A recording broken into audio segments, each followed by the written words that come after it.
Tengan todos ustedes muy buenas tardes, bienvenidos a esta emisión de Noticias Caracol del Mediodía. El Valle del Cauca es el centro hoy de todas las miradas. En las últimas horas, dos noticias han causado conmoción en esa región. Sí, señor. La primera, el asesinato de un sacerdote en Buga, y la segunda, la explosión de una granada en Pradera, Valle del Cauca. Vamos a empezar con la muerte del religioso, porque las autoridades ya tienen las pistas sobre el asesino y por eso nos enlazamos en vivo con Carlos Gutiérrez para preguntarle exactamente cuáles son esas pistas y esos indicios que manejan a esta hora las autoridades. Carlos. Buenas tardes, pues la policía ya tiene plenamente identificado al presunto homicida del sacerdote Francisco Vélez, quien murió en su casa en el municipio de Buga, en el centro del Valle del Cauca. Entre tanto, feligreses y la comunidad de los municipios de esta parte del departamento se encuentran tristes y conmocionados por este asesinato. Este es el retrato hablado del hombre que presuntamente asesinó con arma blanca al padre Francisco José Vélez, de 54 años, en su casa, asentada en el barrio Albergue del municipio de Buga, en el Valle del Cauca. Gracias a un testigo que lo vio, lo que pretendemos es dar una recompensa hasta 20 millones de pesos para la persona que nos conduzca a la captura de este delincuente. De acuerdo con las investigaciones, este hombre de piel trigueña con textura delgada, de 1,70 m de estatura y que utiliza lentes, era conocido del líder religioso. Estaba ya hacía varias horas en el interior de su residencia, entonces tenemos la hipótesis de que era un conocido del señor sacerdote. El padre José Francisco era el penúltimo de 19 hermanos de una familia de 4 monjas y 4 sacerdotes. Sí, cómo no, él iba para donde una hermana mía. Él iba para donde una hermana mía a visitarme y nosotros pues siempre de vez en cuando nos reuníamos así como familia. Entre tanto, feligreses de la parroquia Niño Jesús de Praga en Tuluá, donde el sacerdote se desempeñó hace 11 meses como párroco, están conmocionados por su muerte. La pérdida tan grande que tuvimos nosotros como feligreses, las enseñanzas tan lindas que este sacerdote nos dejó. Él hizo mucho por esta capilla, la ha mejorado mucho. El líder religioso se desempeñó como párroco de varios templos en municipios de Buga, Tuluá y Sevilla, en el centro y norte del departamento. Y es que según la Conferencia Episcopal de Colombia, desde el año 2003 a la fecha han sido asesinados 13 sacerdotes. Entre tanto, un menor de edad murió y 3 personas más resultaron heridas en un hecho que se registró en un populoso barrio del municipio de Pradera, también aquí en el Valle del Cauca. Según Adolfo Escobar, alcalde de Pradera, el menor que murió cuando manipulaba un artefacto era un reconocido delincuente y estaba involucrado en varios atentados terroristas. Alias Tribilín, que ya no nos queda la duda de que estaba vinculado con temas relacionados con explosivos y delincuenciales. Además, es señalado de participar en un atentado que ocurrió en el municipio el pasado 31 de octubre del año anterior y que dejó 2 muertos y 31 niños heridos. Esa persona estaba siendo investigada por los hechos ocurridos en Pradera el 31 de octubre, donde fallecieron 2 terroristas y hubo 31 niños heridos. Sin embargo, la madre de la víctima aseguró que su hijo estaba con unos amigos cuando le lanzaron el explosivo. Se lo tiraron de allá para acá y le hicieron unos tiros también. El hecho que ocurrió en esta esquina de un populoso barrio de Pradera dejó otras 3 personas heridas, entre ellas 2 menores de edad que fueron atendidas en el hospital local. Con múltiples heridas en todo el cuerpo y una persona que llegó sin vida, sin signos vitales. 2 de los lesionados fueron trasladados a centros asistenciales de Cali y Palmira por la gravedad de sus heridas. A las 2 de la tarde, los habitantes de el barrio Nuevo Farfán, donde está asentada la iglesia Niño Jesús de Praga, donde estos últimos meses el sacerdote Francisco Vélez oficializó varias misas, pues se movilizará para rechazar la muerte violenta de este líder religioso. En Tuluá, en el Valle del Cauca, Carlos Gutiérrez, Noticias Caracol. Tema de los colombianos, por ahora ni el gobierno colombiano ni la firma BP a la que pertenecen las instalaciones han confirmado la información de que entre ellos, entre los rehenes, hay varios nacionales.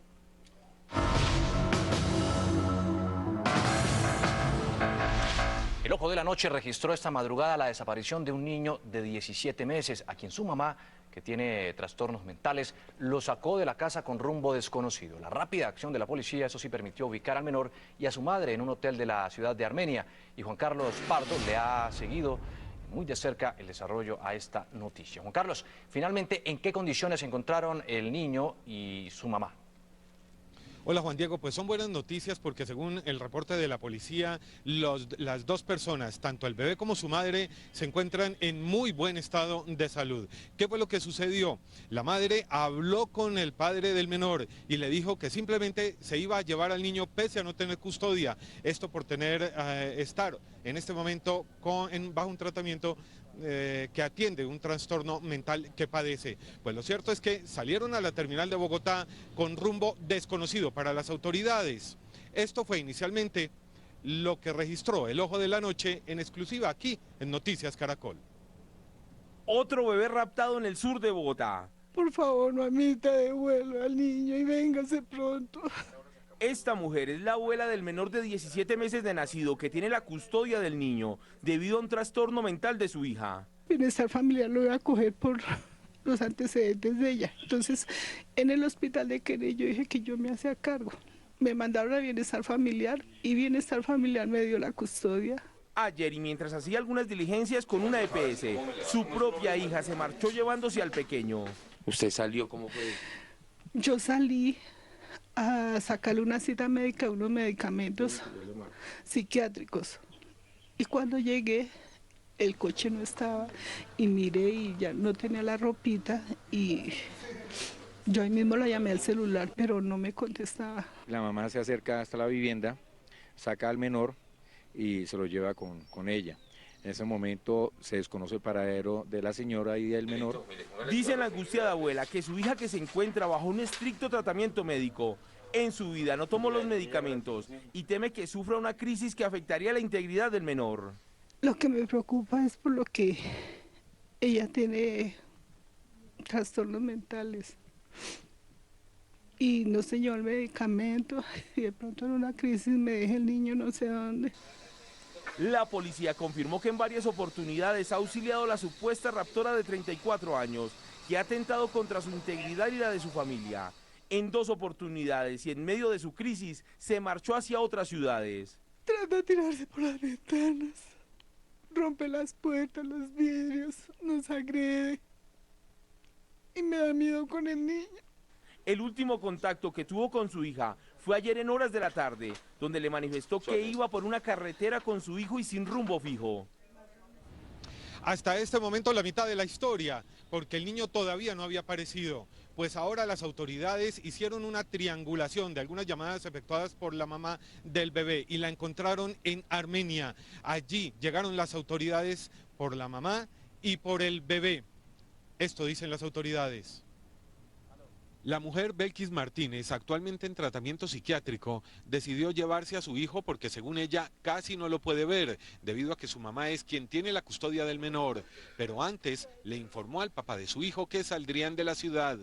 Ya después, por la tipo 2 de la tarde, recibo una llamada telefónica, es ella diciéndome me llevo el niño. Yo, ¿cómo así que se va a llevar el niño? Es imposible. Dije, no, realmente se me sale de las manos yo poder ayudar a acercarme o poder protegerla allá al niño. Entonces no pude hacer nada, entonces de ahí mismo me bajé de ánimo, no comí, no pude estar bien. Luego, Belkis y su hijo llegaron a la terminal de transporte. La gente se solidariza con ella, le recogen algún dinero. Una vez llega al terminal, es guiado por alguno de los muchachos que está allá y le dice que en ese hotel es el más cercano. La mujer deberá responder por el delito de ejercicio arbitrario de la custodia de hijo menor de edad, que contempla una pena de entre 1 y 4 años de prisión. Bueno, en este momento, el día de ayer ella fue instalada una denuncia penal por parte de la mamá de ella, que tenía la legal custodia desde hace un año, y igualmente vamos a esperar cómo se pronuncian las autoridades frente a estos hechos, porque de alguna manera hay una parte irregular, pero también hay que no descuidar de alguna manera que ella presenta en un momento unos problemas psiquiátricos. El oficial confirmó que el menor ya se encuentra bajo protección de bienestar familiar. Y además el menor va a ser trasladado durante las próximas horas hacia Bogotá. La palabra final, la decisión final sobre quién mantendrá la custodia del menor la tiene el Instituto Colombiano de Bienestar Familiar. Desde la Policía Metropolitana en el centro de Bogotá, Juan Carlos Pardo, Noticias Caracol. Muy bien, Juan Carlos, gracias. Y ahora escuchen esta insólita historia. En Chile se registró un episodio de abandono de un niño de 10 años. La madre lo dejó en el aeropuerto porque el menor no tenía el permiso de su padre para salir del país y ella prefirió sus vacaciones en Punta Cana. La mujer fue detenida dentro del avión antes de salir del aeropuerto. El siguiente es un informe de nuestro canal aliado Mega. Estas imágenes captadas por una cámara de seguridad del aeropuerto de Santiago muestran cómo una madre abandona a su hijo de 10 años para no entorpecer las vacaciones familiares en Punta Cana.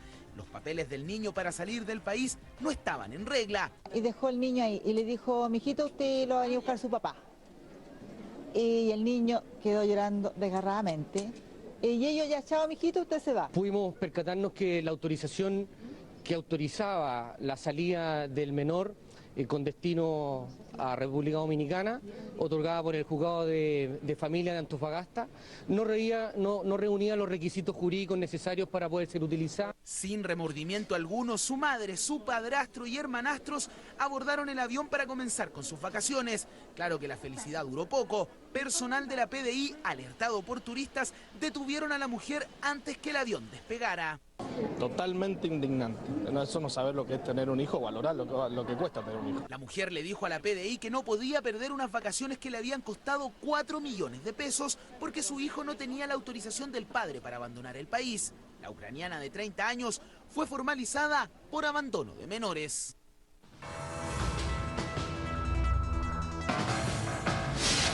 Otra noticia del día es sin duda el proceso judicial por la muerte del estudiante de la Universidad de los Andes, Luis Andrés Colmenares. Hoy habló el exfiscal Antonio Luis González y defendió a los llamados falsos testigos.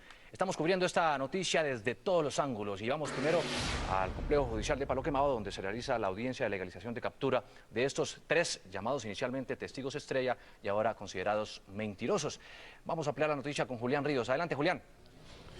Bueno, precisamente buenas tardes. Se están adelantando audiencias paralelas, es decir, los presuntos testigos contra Carlos Cárdenas están siendo judicializados ante diferentes jueces de control de garantías. Aquí en el segundo piso del complejo judicial de Palo Quemado se está judicializando a Jesús Alberto Martínez. La Fiscalía ya le acaba de imputar los delitos de falso testimonio, fraude procesal y fraude a subvención. Se le ha preguntado por parte del juez a Jesús Alberto Martínez si acepta cargos, él ha dicho que no y se ha declarado inocente. Sin embargo, la Fiscalía ha hecho un extenso argumento para demostrar que esta persona mintió contra Carlos Cárdenas. Esto es lo que acaba de decir el fiscal en la audiencia.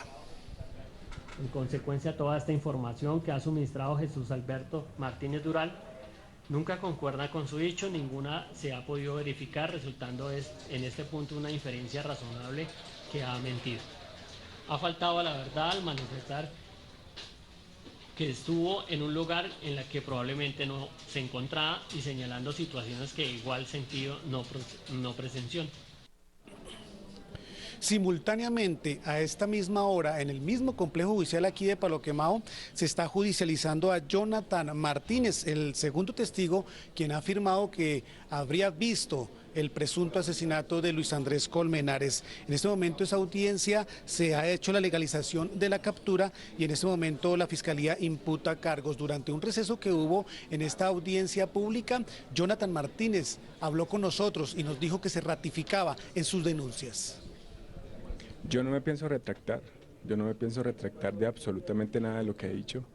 Yo voy a seguir hasta el final, voy a asumir la responsabilidad de lo que me pase o en donde pueda llegar yo, pero voy a seguir. Gústele o no a quien le guste, voy a seguir. Es el testigo. El tercer testigo, José Wilmer Ayola, será presentado hacia las 3 de la tarde. La Fiscalía también le imputará cargos por falso testimonio, fraude procesal y fraude a subvenciones. La información que se presenta desde el complejo judicial de Palo Quemado, Julián Ríos, Noticias Caracol. Gracias, Julián. Seguimos con este tema porque el fiscal Antonio Luis González, quien inicialmente lideró la investigación del caso Colmenares y que ahora está siendo cuestionado, negó que los testigos sean falsos. El fiscal habló con Blue Radio y pidió que los escuchen dentro del proceso.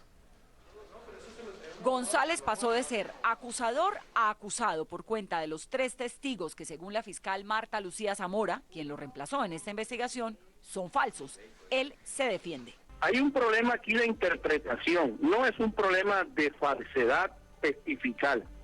Es que lo que yo tenía cuando los testigos llegaron a mi despacho eran elementos materiales probatorios que, de acuerdo al dicho que ellos me estaban dando, coincidían. Dice que uno a uno y de diferentes formas, los 3 testigos fueron llegando a las autoridades para finalmente contactarse con él y participar en la investigación. Niega que él los haya creado o inventado.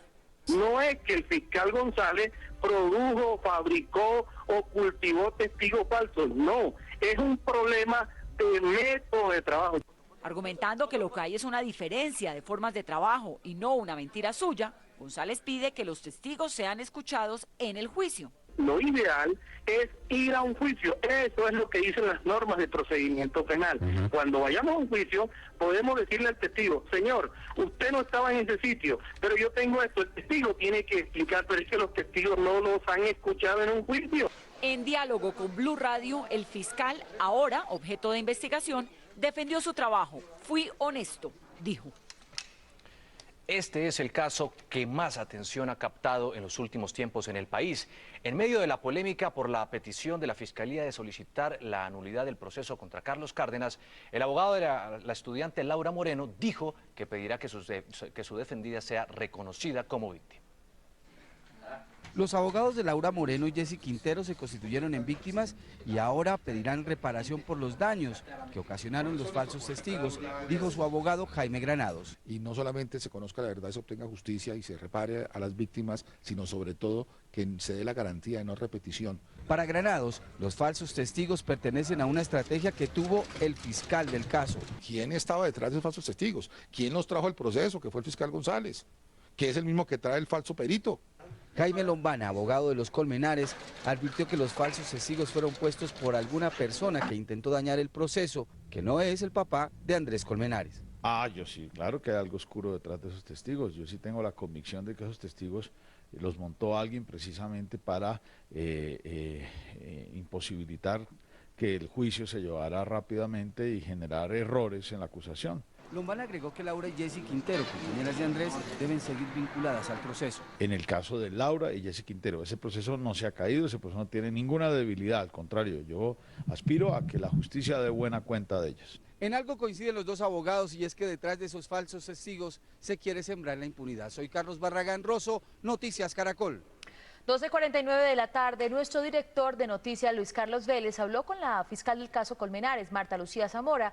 La fiscal explicó que la fiscalía sí continuará con la investigación contra Carlos Cárdenas y reiteró que para la fiscalía Luis Andrés Colmenares fue asesinado.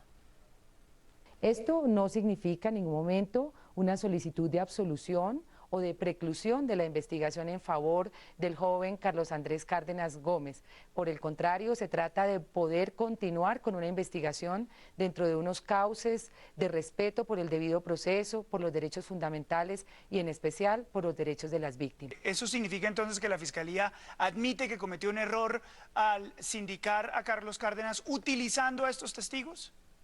Bueno, no diríamos que la Fiscalía cometió un error, sino todavía es muy incipiente la investigación contra los testigos como para establecer si realmente ellos indujeron en error, si la Fiscalía no tuvo la oportunidad de poder salvar esa duda y poder precisamente haber escogido perfectamente, haber analizado con seriedad antes de realizar la imputación. Todavía es un momento muy incipiente, pero lo que sí queda claro es que empezamos a investigar, ya tenemos las líneas investigativas, todavía no podemos decir que una persona es o no, existen indicios contra él, en eso estamos precisamente, pero lo que sí debe quedar muy claro es que en el momento en que la Fiscalía llegue a hacer la imputación es porque ha encontrado elementos serios para proceder de esa manera. Fiscal, ¿cuál es la tesis entonces que ustedes manejan en este momento sobre el caso Colmenares, sobre quién lo mató, si es que lo mataron? La Fiscalía lo ha dicho, el señor fiscal lo ha dicho, para la Fiscalía hay una hipótesis seria según la cual al joven Luis Andrés Colmenares Escobar le dieron muerte, es decir, no fue un accidente, no fue un suicidio y por eso la Fiscalía sobre ese punto guarda silencio a la espera del momento oportuno para poder realizar la exposición que sea la necesaria. Teniendo en cuenta todo lo que nos está diciendo y para terminar, han pasado cerca de 2 años con todo esto. ¿Por qué se ha enredado este caso tanto? Es muy importante que la ciudadanía ha estado al tanto, los medios de comunicación en la información, pero también eso ha motivado a personas sin escrúpulos a utilizar esa información y aparecer como falsos testigos en este proceso. Por eso nuestra labor ha sido tan difícil de poder desentrañar de cada testimonio quiénes son realmente personas cuyo aporte es valioso a la investigación y quienes están utilizando información que aparece en los medios, en los periódicos, en las revistas, etcétera, y que están llevando precisamente a jugar con el dolor de una familia, de las víctimas en este caso, y lógicamente en el interés de todo un país en lograr la verdad. ¿Por qué motivos estos 3 hombres pasaron de testigos estrellas de la Fiscalía a acusados? Son varias las conductas e inconsistencias de sus versiones las que despertaron sospechas. Aquí hacemos un recuento para usted. Él es Wilmer Ayola, el primer testigo estrella de la Fiscalía. Apareció el 4 de junio de 2012, casi 2 años después de ocurridos los hechos. Y el pasado 20 de noviembre le dijo esto al programa Séptimo Día, en el mismo lugar donde murió el joven universitario. Él se desploma, cae así. ¿Cae así, pesante? Sí. Él se desploma ahí yo no vi que se movió ni hizo nada. Pero su versión fue desmentida. Este testigo tiene todas las características de un testigo mentiroso. Según el abogado Jaime Granados, él no estaba a la hora en el lugar de los hechos porque estaba trabajando, como consta en esta minuta. Ayola, además, fue desvinculado del programa de atención a testigos de la Fiscalía por sus graves problemas de indisciplina. Una vez en una de las sedes salió, se emborrachó, estuvo con unas personas, unas prostitutas. El otro testigo es Jonathan Martínez, quien también mostró incongruencias en su versión. Ya la primero, que me sorprendió muchísimo, pues ver a la persona ahí arrodillada y las otras personas como rodeándolo. Además, la Fiscalía le rastreó el celular y el resultado es que esa noche no estaba en el Parque El Virrey y el amigo con quien supuestamente se iba a encontrar tampoco. El único que no ha hablado a los medios de comunicación, pero se sospechó de su versión cuando describió lo que ocurrió esa noche, como por ejemplo, al describir que Laura Moreno tenía zapatos con plataforma, mientras que los otros testigos decían que eran lisos.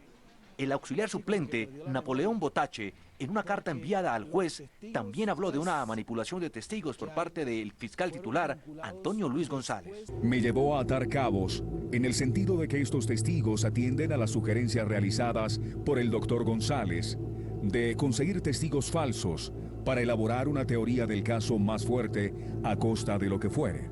En medio de todas estas declaraciones, 2 de los penalistas involucrados en el proceso también han protagonizado momentos tensionantes durante las audiencias. Que no me interrumpa, por ejemplo. Eso está demostrando que usted pretende hacer aquí lo que le viene en gana, desde manipular las pruebas, dilatar las audiencias e insultar a quien usted quiere. Los 3 testigos pronto fueron desvinculados al programa de protección a testigos.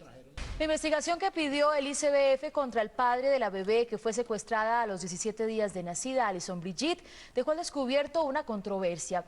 El padre, John Franco, tiene 27 años y la madre, Catherine Gallego, habría quedado embarazada antes de los 14. En Colombia, recordemos, es delito tener relaciones sexuales con menores de 14 años, pero al mismo tiempo, esos menores tienen derecho a métodos de planificación sexual. Vamos a contarles sobre toda esta historia, Vanessa de la Torre, que es lo último sobre esta polémica. Mabel, pues precisamente esa es la polémica. Mientras por un lado una ley prohíbe las relaciones sexuales con menores de 14 años, por otra, a partir de los 12 años se les da educación a los niños. La pregunta es si esa educación está siendo muy temprana y está despertando en los menores inquietudes que probablemente no despertarían si no se les dijeran. ¿Darle o no educación sexual a niños de 12, 13 años? Esa es la pregunta. Sí, claro, para que los niños desde temprana edad aprendan a defenderse. Que les abran los ojos desde pequeñito y sepan las consecuencias que tiene tener relaciones sexuales a los 11, 12 años, 13 años, niñas embarazadas, terrible. Viene desde el hogar, no desde un colegio, sino desde el papá y la mamá, que tienen que ser ejemplo para los hijos. Según el artículo 3 del Código de la Infancia y la Adolescencia, es adolescente una persona que tiene entre 12 y 18 años y el sistema de seguridad social en salud debe garantizarles el acceso gratuito a los servicios especializados de salud sexual y reproductiva. Esto incluye niños de 12 y 13 años. Según Profamilia, este código se cruza con el Código Penal, que prohíbe a los adultos tener relaciones sexuales con menores de 14 años. Ahí es donde podría aparecer una contradicción. No puede tener relaciones antes de los 14, pero desde los 12 le damos información y métodos anticonceptivos. Porque antes de los 14 años se presume que hay una violación. Por un lado, la ley busca proteger a los menores de abuso sexual, pero por otra los prepara para la vida sexual. ¿Demasiados jóvenes? ¿Demasiados niños? El secretario de Salud de Bogotá opina que no. Yo personalmente, hay demasiado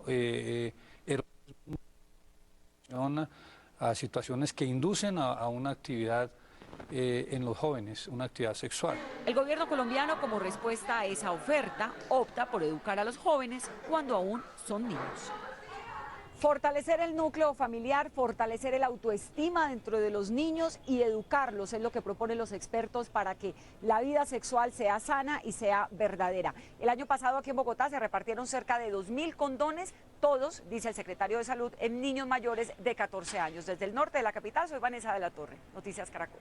Muchas gracias, Vanessa, por esa información. Y vamos con otra noticia en desarrollo. En una real odisea se ha convertido por estos días sacar la cédula o hacer otro tipo de trámites en la registraduría. Centenares de personas han llegado justamente esta madrugada a una de las sedes que está ubicada en la localidad de Kennedy, en el sur de Bogotá, hasta donde ha llegado también Luz Elena Ramos para contarnos a qué se debe toda esa larga fila que se ha originado en este punto de la ciudad. Luz Elena. Hola Juan Diego, buenas tardes. Bueno, pues hay que también, nosotros esta mañana les contamos cuál era el drama que estaba viviendo toda esta gente que le ha tocado madrugar, incluso muchos han pasado la noche acá en esta y en varias sedes de la registraduría aquí en la capital. Pues la registraduría lo que nos ha dicho es que es muy normal que esta situación se presente en esta temporada de vacaciones y también en temporada escolar, cuando los padres de familia dejan precisamente para última hora hacer esta diligencia, todo este tipo de trámites de identificación para sus hijos. Esto congestiona y represa cualquier tipo de diligencia que usted quiera realizar en la registraduría o en otra entidad del Estado. Se está entregando en las oficinas de la registraduría solo, oigan bien, 120 fichas todos los días, porque dice la entidad que es la capacidad de atención que ellos tienen y que no pueden atender más personas. Les hemos preparado un informe donde les contamos lo que encontramos esta mañana muy temprano, 4 de la mañana, en las sedes de la registraduría. Miren. Todas las mañanas desde hace unos días, esta es la imagen que se ve en la sede de la registraduría en Suba. ¿La razón? Decenas de personas buscan tramitar principalmente la cédula, la tarjeta de identidad o el registro civil. Vine como a las 5:30, que no, que ya está el cupo, que ya da la vuelta. Dio la avenida ayer. La avenida, sí, señora. ¿Y a qué hora vino? Hoy me llegué aquí como a las 3 y pedacito. Esto es un abuso, esto es lo peor, esto es la ineficacia de un Estado que no sabe administrar. En las oficinas de la registraduría en Kennedy la situación es peor. Esta mañana habían unas 800 personas, la mayoría madrugó, otras durmieron aquí. Llegué alrededor de las 12 de la noche, pero ya había llegado más gente que está delante mío y a mí me tocó el número 15. ¿Pasó la noche acá? Sí, señora. A las 10 de la noche. Sí. ¿Qué tan temprano? No, porque ayer madrugué y no pude, madrugué a las 4 y solo repartieron 190 fichos y no alcanzamos. Entonces me tocó devolverme y madrugar entonces. ¿Pasó la noche acá? Casi. ¿Y dónde durmió? Pues en el suelo ahí. A las 8 de la mañana se abrieron las puertas y la atención al público con un anuncio bastante desalentador. No hay más cupos sino los 200 que se entregaron. Que ya no hay fichas, dijeron. Entonces, pues toca irnos. Pero es injusto porque desde las 4 de la mañana nosotros aguantando con frío con la niña y todo. Las largas colas también generaron problemas de movilidad, pues la gente se vio obligada a hacer la fila en plena vía.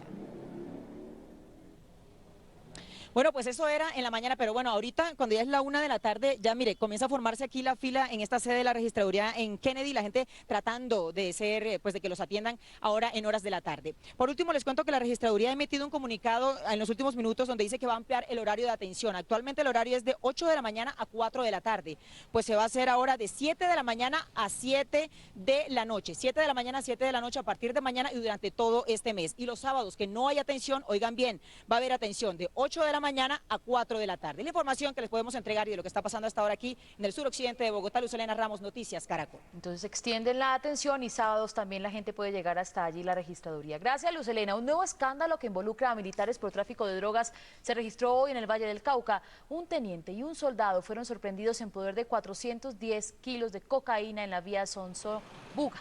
Según el CTI, los militares se movilizaban en este camión cuando fueron capturados. El coronel Henry Piraquive, comandante de la 29ª Brigada del Ejército, unidad militar a la que estaba adscrito el oficial, dijo que los uniformados se encontraban de permiso. En estos momentos se encuentran a órdenes de la justicia ordinaria. El comando de la 29ª Brigada lamenta este tipo de comportamientos individuales y reitera la disposición para todos los apoyos necesarios que conduzcan al esclarecimiento de estos hechos y la aplicación contundente de la justicia.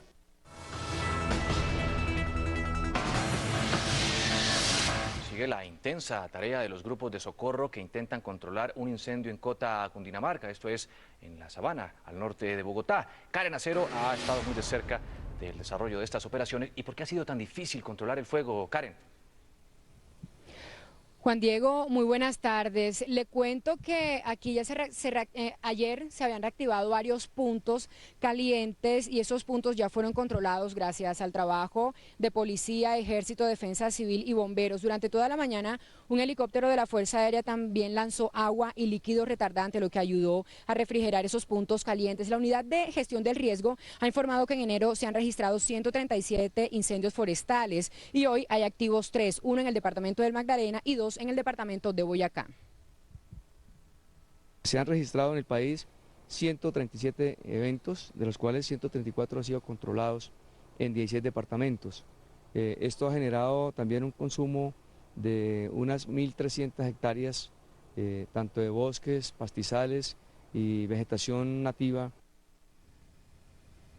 Bueno, lo que vemos en esos momentos es un punto caliente que acaba de reactivarse hace pocos minutos por el fuerte viento y también por las altas temperaturas que se registran en esta zona de la Sabana de Bogotá. Los organismos de emergencia han dicho que trabajarán durante todo el día por aire y tierra para liquidar este incendio y para que no se aumente el número de hectáreas de pino y eucalipto afectadas, que ya son 11. Por el momento es la información. Karen Acero, Noticias Caracol. Buen día, Karen, gracias. Y la policía desmanteló una banda que aterrorizaba a comerciantes de un sector de Bogotá.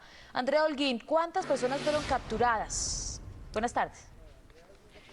Mire, son específicamente 2 hombres, uno de 29 y otro de 42 años, y se presume que hay una tercera persona implicada en esta banda que tenía azotadas las localidades de Suba y a la localidad de Usaquén, específicamente a los casinos.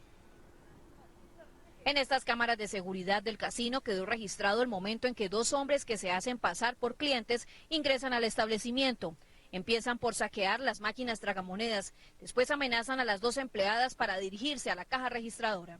No tienen si es en la mañana, en la tarde, en cualquier momento llegan, entran al local, las intimidan con armas de fuego y se llevan lo que puedan. Son 2-3 minutos y se van. Este hombre, que vestía chaqueta negra y gorra blanca, llega hasta la caja registradora y se lleva en esta maleta cerca de 6 millones de pesos. El delincuente también esculca bolsos, paquetes y por último se lleva hasta el teléfono de la oficina. Nos han atracado con clientes, nos han atracado en el momento de la apertura. Con los clientes han llegado y le roban sus pertenencias, los celulares. Ante los movimientos extraños que se generaban dentro del casino, los vecinos llamaron a las autoridades, quienes lograron la captura de estos 2 hombres. Uno de estos sujetos tiene antecedentes por hurto agravado y calificado en la ciudad de Villavicencio. En el momento de la captura les incautaron un arma de fuego y más de 6 millones de pesos.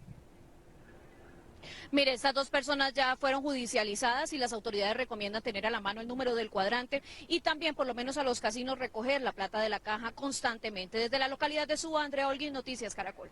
Muchas gracias, Andrea. Y esta historia también tiene que ver con los juegos de azar. ¿Es usted supersticioso y cree en la suerte? Pues en Medellín encontramos la historia de la imagen de un Buda que, según los apostadores, les da los números más opcionados para ganar la lotería. Beatriz Rojas envió hace algunos momentos el siguiente reporte. Entre tantos mitos que tenemos los colombianos, encontramos en la capital antioqueña un nuevo elemento que alimenta esas creencias de los paisas. Nos encontramos exactamente en el pasaje Junín, en el centro de la ciudad, y encontramos este sonriente Buda de aproximadamente unos 100 kilos. Les voy a explicar cómo funciona exactamente y por qué la gente cree tanto en este Buda. Llegan hasta este lugar, ingresan, pues meten 2.000 pesos hasta esta urna y a la persona que meta los 2.000 pesos se le asigna este papel. Este papel contiene una reflexión y además de eso 2 números, cada uno de 4 cifras, que se deben jugar durante 15 días seguidos, tanto en la lotería como en el chance. Hablamos con algunos transeúntes que creen bastante en este Buda, dicen que pues da buena suerte y que les ha ayudado bastante a ganar platica. Miren lo que nos dijeron. Que se vale la barriguita al Buda es que trae buena suerte. O me dijeron que le echaba los 2.000 pesitos, me dieron una cosita para abrir caminos. Y luego que hiciera el chancecito y que era 2 días seguidos a ver. Porque ya le eché ahorita al Buda y le he echado tiempo atrás y he ganado ya con el Buda.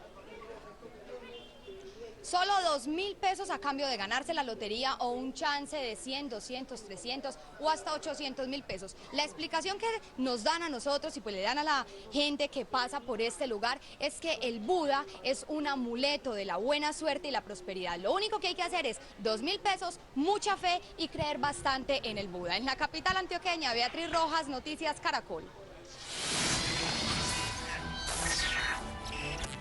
Urna virtual, pregunta del día. ¿Se considera usted una persona supersticiosa? ¿Sí o no? Responda a www.noticiascaracol.com, www.elespectador.com. Resultados mañana en nuestra emisión de noticias del mediodía. Pero el que más gana en todo esto es el dueño del Buda. Hay preocupación entre los usuarios de los buses de servicio público en Cartagena, pues en las últimas horas 2 personas fueron asesinadas en estos vehículos. Ronald Avellaneda, ¿qué dicen las autoridades?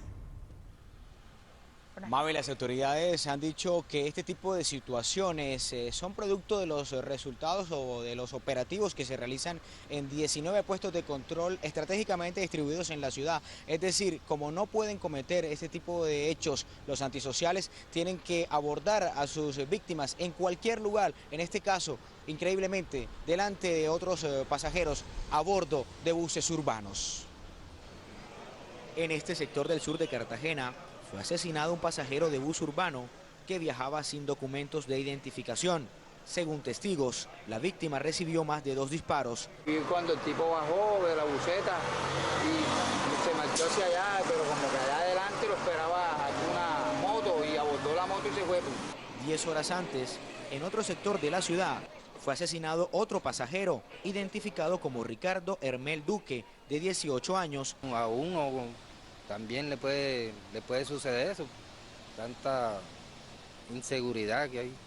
Según las investigaciones de la policía, la víctima de este nuevo caso de sicariato iba ubicada en una de estas sillas similares a la de este bus urbano. El sicario se ubicó a pocos metros, aprovechó un lugar donde no había presencia de policías y le ocasionó la muerte enfrente de todos los pasajeros. Comete la acción y se baja. Entonces, no permite en ese momento la acción policial porque tenemos la cobertura total de la ciudad en algunos sectores donde se ha presentado. Las autoridades investigan si los crímenes obedecen a un ajuste de cuentas entre bandas delincuenciales.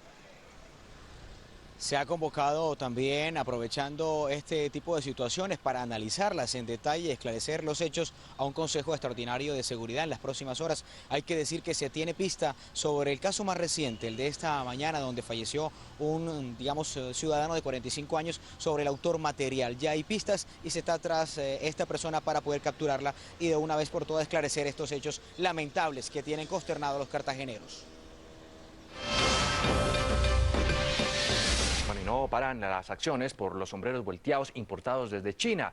Hoy miembros de la Guardia Indígena CNU decomisaron las imitaciones que encontraron en el municipio de Tuchín, en Córdoba, donde hacen los sombreros originales. Vendedores callejeros y almacenes de artesanías de la zona comercial de Tuchín fueron los primeros objetivos de la Guardia Indígena. El cacique CNU, Dairo Blanco, que dirigió los operativos, se mostró satisfecho con los resultados de las primeras horas. En este momento va bien porque ya sabemos que nosotros estamos aplicando nuestro procedimiento y vamos a seguir todo el día incautando en todas las tiendas o negocios de artesanía que están aquí. Todo esto es el decomiso que se hizo durante la primera media hora de trabajo. El día de hoy solo se han quitado los sombreros y no se han metido ni con los vendedores ni con los compradores, pero la Guardia Indígena ha hecho un anuncio. El que encuentremos en la próxima con estos mismos materiales, los tenemos que llevarlo a unas sanciones que es castigado en los cepos o calabozos. La actuación de la Guardia Indígena fue ordenada mediante resolución del cacique mayor CNU y contó con el acompañamiento de la Policía Nacional y el alcalde de Tuchín. Va a ser los mismos artesanos que se lo van a entregar al ministro para que vea cómo ese material, esos sombreros, le está causando problemas a nuestros artesanos. El resguardo indígena CNU comprende municipios de Córdoba y Sucre. A todos ellos llegará la Guardia Indígena en las próximas horas para seguir decomisando los sombreros volteados chinos. ¿Usted es cumplido con el pago de sus créditos en los bancos? Pues de acuerdo con la Superintendencia Financiera, los morosos aumentan. Los bancos tienen otorgados 69,9 billones de pesos en créditos de consumo en el país, de los cuales 3,5 billones se encuentran en morosidad, es decir, se deben hasta el día de hoy, según la Superintendencia Financiera. El más reciente informe de la entidad así lo explica. Sí, claro, como a veces uno, por cualquier cuestión de cosas, pues uno se atrasa y no puede cumplir a los bancos. Sí, es un problema. En alguna oportunidad sí, son muy severos con los deudores, porque muchas veces uno no tiene para pagar la cuota. Precisamente este fenómeno tiende a repetirse con frecuencia e incluso los microcréditos también han registrado un importante incremento en la morosidad, pasando del 4,5 al 5,3%. La Superintendencia Financiera reveló que el total de las deudas en el país con el sistema financiero es de 244 billones de pesos y los préstamos atrasados alcanzan los 7,3 billones.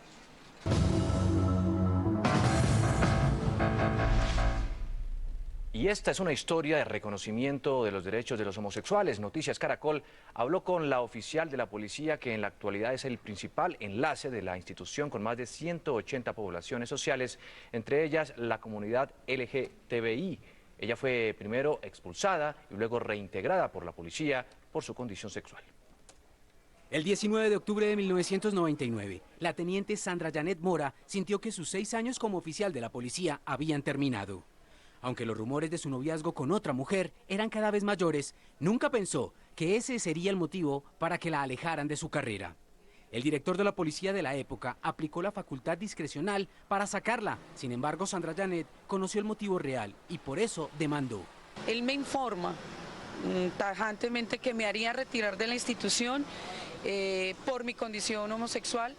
En el 2011, el Tribunal Administrativo del Meta ordenó a la policía no solo reintegrarla, sino que obligó al Ministerio de Defensa a reconocerle los salarios que dejó de recibir. Tengo ese agradecimiento a la vida, a Dios, que me permita nuevamente poder servirle a la comunidad. Hoy forma parte de una de las unidades más importantes de la policía, la de Derechos Humanos. Luego tengo un equipo grandísimo también de compañeros en todos los grados que nos permite abrir todas estas posibilidades a la vanguardia. Además, es el principal contacto de la policía con la comunidad LGTBI a nivel nacional. La policía viene avanzando desde atrás en estos procesos de respeto a los derechos humanos en la diversidad sexual. Independientemente de tu orientación sexual, no nos podemos olvidar que somos hombres y mujeres profesionales de policía ante todo. Por lo menos 150 uniformados y civiles llegan a su oficina para recibir orientación en temas sexuales y hasta conyugales. No solamente estamos trabajando población LGTBI, sino todas las poblaciones. Junto a su esposa, con la que lleva ya muchos años compartiendo su vida sentimental, llega a poblaciones vulnerables de diferentes regiones del país. También lidera una mesa de casos urgentes. Es una ruta de atención a tantos casos que nos llegan a nivel nacional por todas las fuentes. Aunque desconoce el número de homosexuales que hay en la policía, les envió un mensaje. Sin transgredir la institucionalidad, acá cada quien es cada quien y acá se viene a trabajar. En los próximos meses, la mayor ingresará en la lista de oficiales que serán evaluados para ascender a coroneles. César Chaparro Pinzón, Noticias Caracol. Y mañana les tendremos la historia de una mujer transgénero y que es una de las grandes autoridades ambientales de nuestro país. A la 1:37 vamos con lo último en vivo desde los lugares donde hay noticias Caracol en desarrollo. Carlos Gutiérrez está en Tuluá, en el Valle del Cauca, con el caso del sacerdote que fue asesinado. ¿Qué es lo último frente a esta historia, Carlos? Buenas tardes, pues que en las próximas horas los habitantes del barrio Nuevo Farfán de aquí del municipio de Tuluá tienen programada una marcha de rechazo por la muerte del sacerdote, quien fue asesinado en su casa en el municipio de Buga como consecuencia de varias heridas por arma blanca. Entre tanto, la policía hace algunas horas dio a conocer el retrato hablado del presunto homicida, por quien se está ofreciendo 20 millones de pesos como recompensa. En Tuluá, en el Valle del Cauca, Carlos Gutiérrez, Noticias Caracol. 1:38 de la tarde. Gracias, Carlos. En los juzgados de Palo Quemado sigue Julián Ríos con el caso de los supuestos falsos testigos del caso Colmenares. ¿Qué es lo último, Julián? Mabel, precisamente la Fiscalía General de la Nación acaba de pedir que Jesús Alberto Martínez, uno de los testigos falsos contra Carlos Cárdenas, sea enviado a la cárcel. El fiscal que lleva este caso ha dicho que las denuncias que hizo Jesús Alberto Martínez no se pudieron verificar y ha dicho que las personas y los vehículos de los cuales dijo Jesús Alberto Martínez no se encontraban esa noche en el Parque El Virrey cuando ocurrieron estos hechos. La Procuraduría General de la Nación también se ha unido a la petición de enviar a la cárcel a Jesús Alberto Martínez, mientras que simultáneamente en otro despacho judicial se adelanta la judicialización de Jonathan Martínez, otro de los presuntos falsos contra Carlos Cárdenas. En la información desde el complejo judicial de Palo Quemado, Julián Ríos, Noticias Caracol. Y de Palo Quemado nos vamos al Atlántico, donde a esta hora se lleva a cabo la audiencia de legalización de captura del hombre que es señalado de asesinar a un niño de 8 años en Sabana Larga. Margarita, ¿qué es lo último? Juan Diego, muy buenas tardes. Un juez de control de garantías ya legalizó la captura de Abel Coronado, el individuo señalado de asesinar a un pequeño de 8 años en el municipio de Sabana Larga.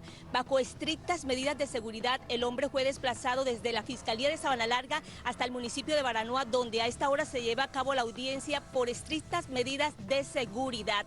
Esta persona, pues en medio de toda esta custodia por parte de agentes de la Fiscalía y del Ejército, le dijo esto a Noticias Caracol. ¿Tiene que decirle a los familiares del niño Samuel David, señor? ¿Qué tiene que decirle? Simplemente que busquen al culpable, nada más. ¿Usted no lo asesinó? A esta hora se lleva a cabo en la audiencia la etapa de imputación de cargos por homicidio agravado. El fiscal ha dicho que solicitará la medida de aseguramiento en centro carcelario. Desde el Departamento del Atlántico, Margarita Ariza, Noticias Caracol. Gracias, Margarita. Cerramos este recorrido, lo último en vivo, con Julieta del Río. ¿Qué es lo último sobre el masivo secuestro en Argelia, Julieta? A ver, lo último es que un grupo de colombianos podría estar entre los retenidos en Argelia por islamistas vinculados con la red terrorista Al Qaeda. Así lo asegura la cadena internacional Al Jazeera, que habló hace unos minutos con un supuesto secuestrador que dijo que en su poder tendría ciudadanos de nuestro país. Realmente no se sabe con exactitud cuántos rehenes tiene este grupo terrorista. El gobierno de Argelia habla de 20, pero los islamistas inicialmente aseguraron que tenían 41 en su poder. Recordemos que el secuestro de varios extranjeros se registró luego de que el grupo terrorista atacara una planta de gas y se tomara las instalaciones. El ejército de Argelia bombardeó hace pocos minutos las instalaciones, lo que dejó un saldo de 49 muertos según los islamistas. Las víctimas serían 34 secuestrados y 15 secuestradores.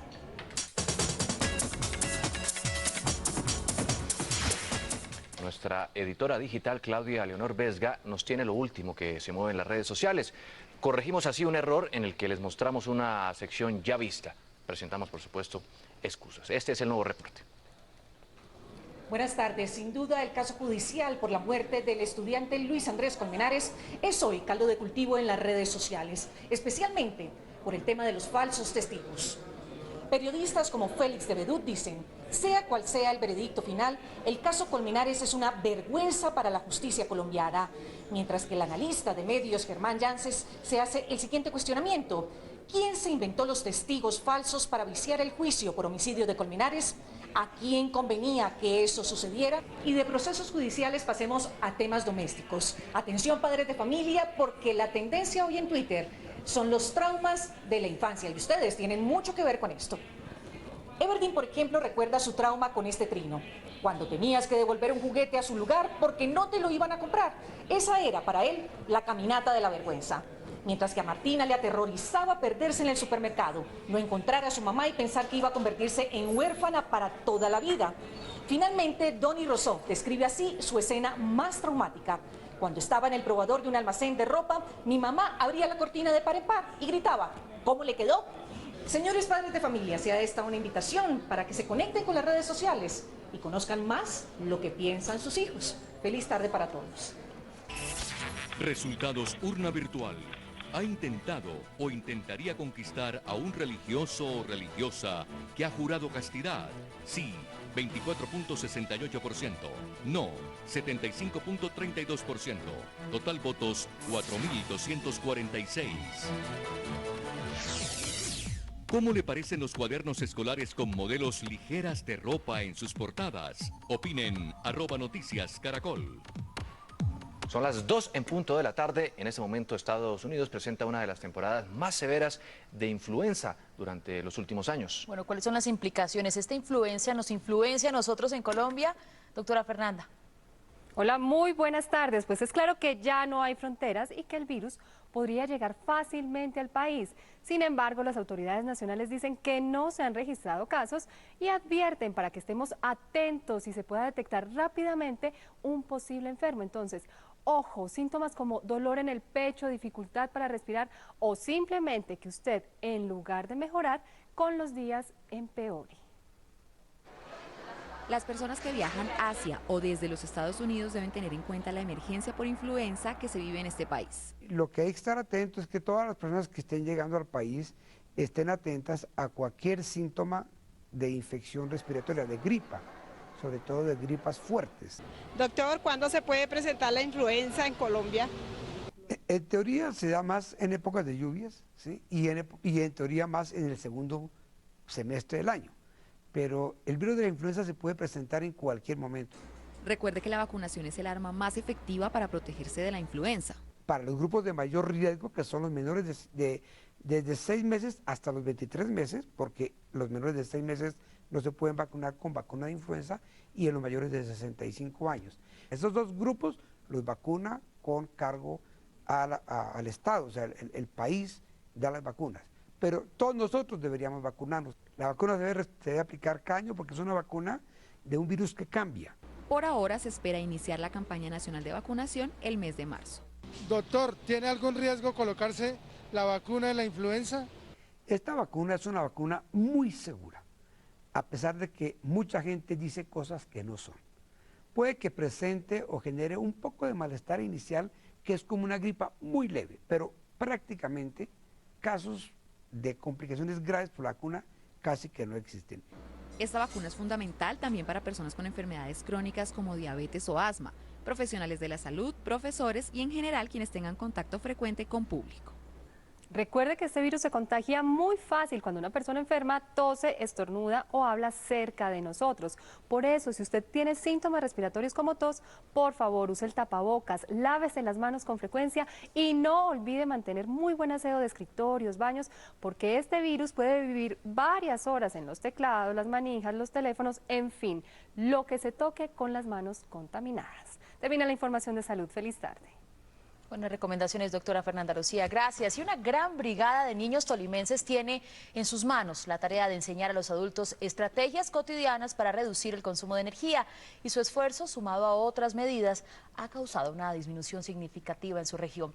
Esta es la gente que le pone el alma y hace la diferencia en Caracol y Bancolombia, más cerca.